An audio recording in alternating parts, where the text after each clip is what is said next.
दोस्तों जय अलगधणी, जय अलगधणी, जय अलगधणी।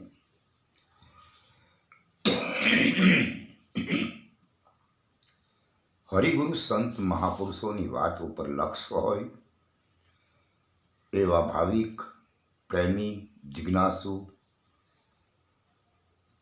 અને મુમુક્ષ દરેક હરિભક્તોને અને આ રાહનો અનુભવ કરાવતા હોય એવા સંતો અને મહંતો અને આ રાહ ઉપરથી ભટકી ગયા હોય એવા કોઈ હરિભક્તોને પાછા એ મૂળ ભૂમિકા ઉપર સાબિત કરાવી આપતા હોય એવી કોશિશ કરતા હોય એવા હંસ, મહાંસ અને પરમહંસ એ દરેકને મારા જય अलगधણી, જય अलगधણી, જય अलगधણી। દોસ્તો આજે આપણે એક એવી વાર્તાલાપ જઈએ કે મને ખબર છે ત્યાં સુધી મારા ધારવા મુજબ આપણા શાસ્ત્રોમાં બતાવેલી, આપણા વેદોમાં બતાવેલી જે વાત છે તે વાત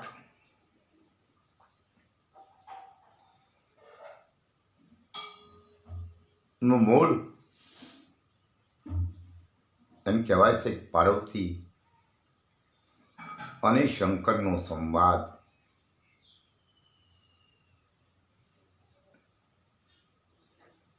કહે પાર્વતીને શંકર કે હું અખંડ છું, હું અજર છું, હું અમર છું, હું અવિનાશી છું।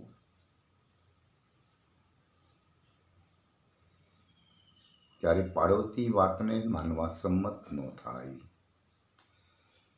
અને પછી એને જંગલમાં લઈ જઈ અને વાતનો ઉપદેશ કરવામાં આવે। ટૂંકમાં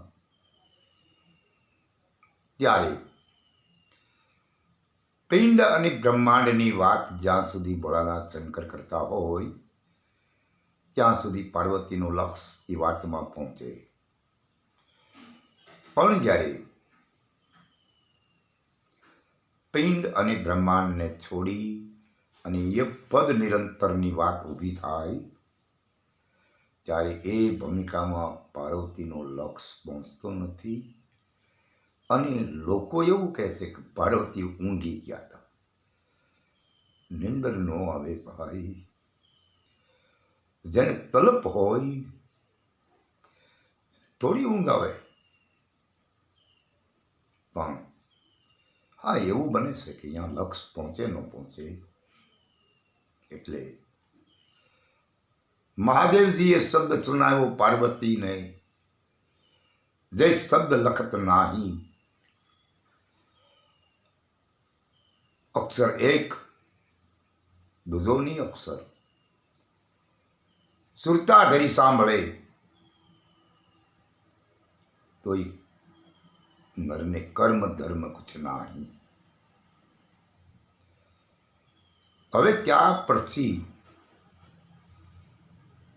આ પ્રાણલિકાઓ ચાલી આવી, અલગ અલગ સંપ્રદાયોના વાડા બંધાઈ ગયા અને અલગ અલગ સંપ્રદાયના વાડાના અધિપતિઓ પોતે શેર બની પોતે પોતાની સ્વરમુખત્યારશાહી ચલાવવા માગતા હોય તેવું દેખાય છે।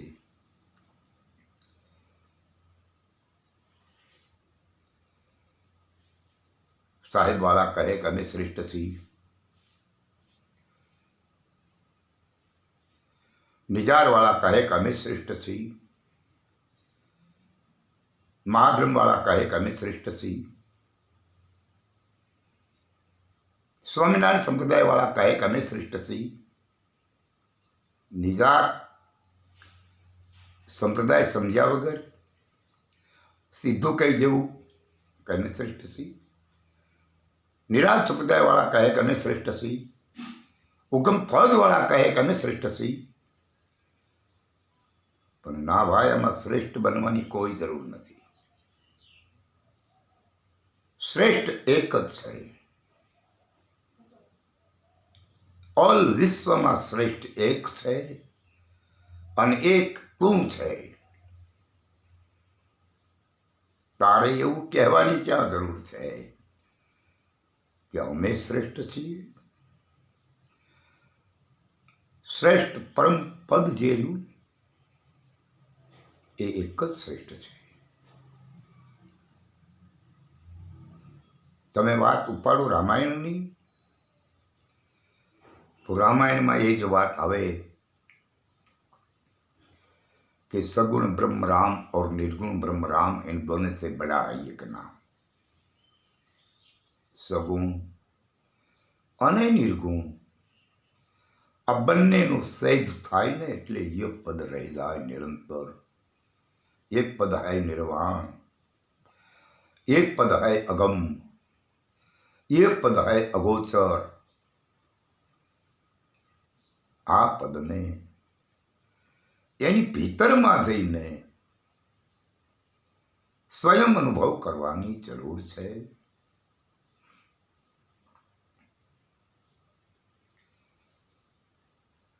કૃષ્ણ કહે કે અવ્યક્ત પદ શ્રેષ્ઠ છે, અવ્યક્તથી પર સનાતન શ્રેષ્ઠ છે. સનાતન ન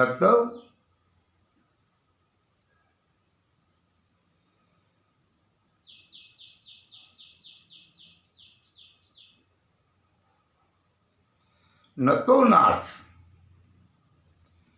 સનાતનને ઉલટાવો એટલે ન તો નાશ. જેનો નાશ ન થાય એવી વાસ્તવિકતાનો અનુભવ કરો, उसको सनातन कहा जाता है.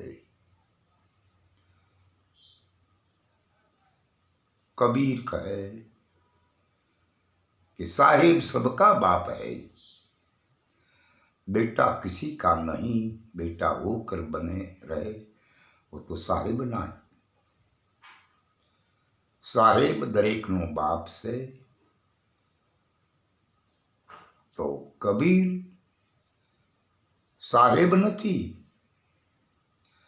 કબીરે એવું કીધું છે સાહેબ બધાયનો બાપ છે. એ કબીરનું બોલવું છે.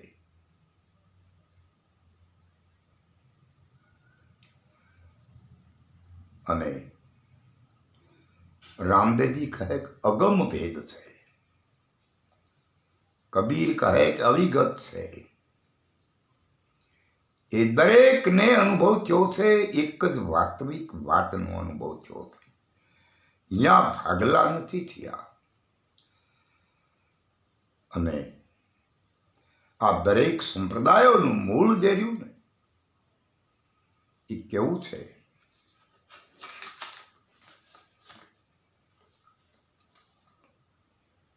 જુનાગઢ બાજુ અડાલજ વાવ,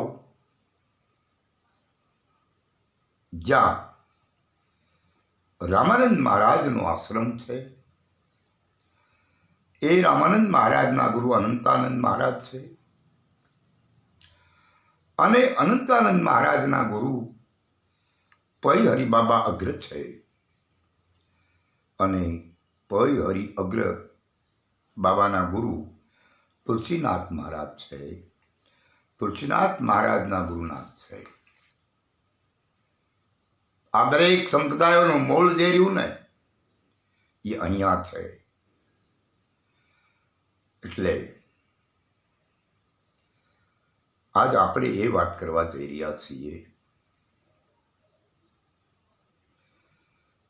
કે રામાનંદ મહારાજના આશ્રમે સાંજના સમયે એક સાધુ આવે છે અને હરિહરનો હાથ પડે આશ્રમમાં. એટલે સાધુને રામાનંદ મહારાજના અનુજો આવીને કહે મહારાજ જમવા પધારો. અને ત્યારે આ સાધુ કહે છે કે મારી વાતનું સમાધાન કરે ને તો મારે જમવાનું છે. એટલે રામાનંદ મહારાજના અનુજો રામાનંદ મહારાજની પાસે જઈને જણાવે એક મહાત્મા બહાર બેઠા છે બાપુ, અને એ એવું કહે છે કે મારી વાતનું મારી શંકાનું સમાધાન કરાવે તો જમવું છે. ત્યારે રામાનંદ મહારાજ કહે ભાઈ બોલાવતા હોય એને હરિભક્તો થાય કે ભાઈ પધારો. તો કે મારી વાતનું સમાધાન, શંકાનું સમાધાન? તો કે હા. આ સાધુ બીજા કોઈ નહીં પણ સપૈયા ગામમાંથી 11 વર્ષની ઉંમરે ઉપવીત ધારણ કરી, સાધુ વેશ ધારણ કરી અને નીકળી ગયેલા જેને આજ લોકો ઘનશ્યામ મહારાજ કહે છે, સ્વામિનારાયણ કહે છે, શ્રીજી મહારાજ કહે છે. એ સાધુ મહારાજે આવી અને રામાનંદ મહારાજના ચરણમાં શીશ ઝુકાવીને કહ્યું હતું કે મહારાજ મારી શંકાનું સમાધાન કરું એટલે હું જમી લઉં. એટલે રામાનંદ મહારાજ કે ભાઈ પહેલા પેટની વાત કર, પછી બાદમાં આપણે ઠેઠની વાતો કરશું, શ્રેષ્ઠની વાતો કરીશું.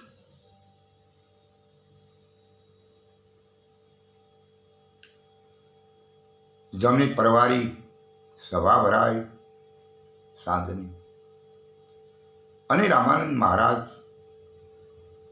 આ સાધુ શ્રીજીને પૂછે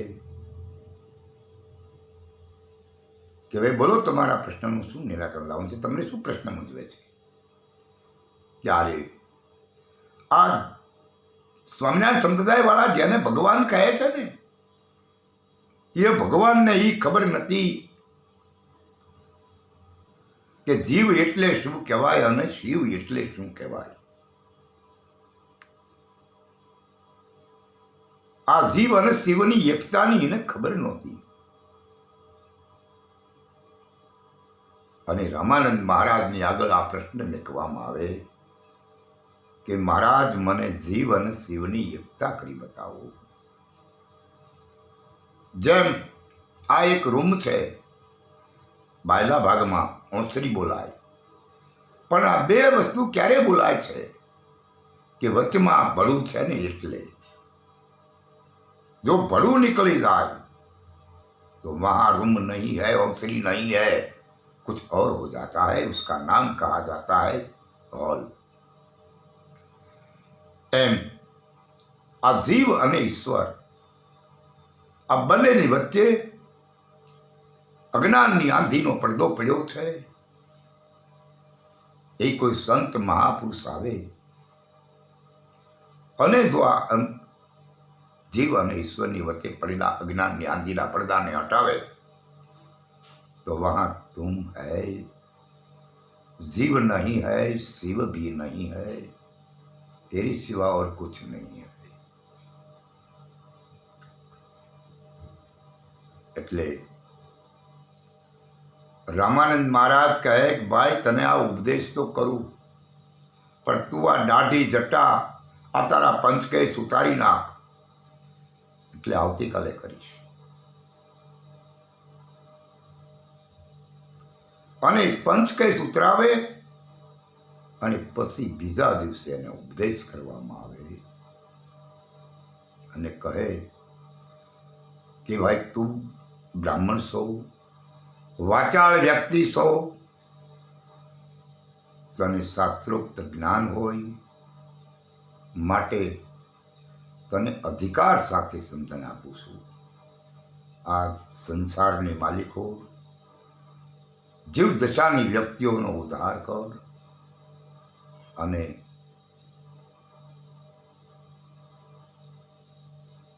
પરમ તત્વની દરેકને ઓળખાણ આપો. હવે શ્રીજી મહારાજે 500 પરમહંસ બનાવ્યા હતા, જે આજે આચાર્ય તરીકે પણ ઓળખાય છે ઘણા સંપ્રદાયોની અંદર. આને અહીંયા પરમહંસની વાત હતી. હવે 500 પરમહંસમાંથી આજે કેટલા પરમહંસ છે? એક પણ નહીં. કારણ કે શ્રીજી મહારાજની જે વાત હતી ને, એ વાત નથી, સિર્ફ એના નામ પાછળ આપણે રળી ખાઈએ છીએ. જે અમારે કારિયાણી ગામમાં શ્રીજી મહારાજનું આગમન થયું હોય સ્વયં, અને ત્યારે એની સામે પ્રશ્ન થાય કે મહારાજ અમારે અક્ષરધામને કેટલું સેટું છે? જે જવાબ આપવામાં આવે છે એમાં કે જો ષડદર્શનનું જ્ઞાન થાય અને 7મી ભૂમિકાનો અનુભવ થાય તો તમે અક્ષરધામમાં છો. અને આ ખબર ન પડે ને તો આકાશથી 70 મણ લોખંડનો ગોળો રવાના કરવામાં આવે, એ પૃથ્વી ઉપર આવતા પવનના ઘસારાથી તલબાર રહેવો હોય તો રહે, નહીં તો ન રહે. આટલું સેટું છે ભાઈ તમારે અક્ષરધામને. ક્યારે કે સદદર્શનનું જ્ઞાન ન થાય, 7મી ભૂમિકાનો અનુભવ ન થાય તો આટલું સેટું છે. હવે આમાં શ્રીજીને ભજવાની વાત ક્યાં રહી? આમાં રામને ભજવાની વાત ક્યાં રહી? આમાં કૃષ્ણને ભજવાની વાત ક્યાં રહી? આમાં રામાપીરને ભજવાની વાત ક્યાં રહી? આમાં કોઈને ભજવાની વાત ન રહી. આમાં તો તું વાત તને ઓળખ એવી જ આવી, આ સિવાય બીજું કાંઈ આવતું નથી. એટલે હવે ખરી હકીકત બાપુ મૂળમાં જાવ ને એટલે એક છે. અને આ વિવાદના મેદાનમાં શા માટે બધાએ ઉતરીએ? આપણે એક સહી સમાનતાના ભાવથી હરિગુરુ સંતના મતને ધ્યાનમાં લઈ અને જીવન સાર્થક બનાવવું જોઈએ. બસ આટલું કરવાની જરૂર છે. જય અલખધણી, જય અલખધણી, જય અલખધણી.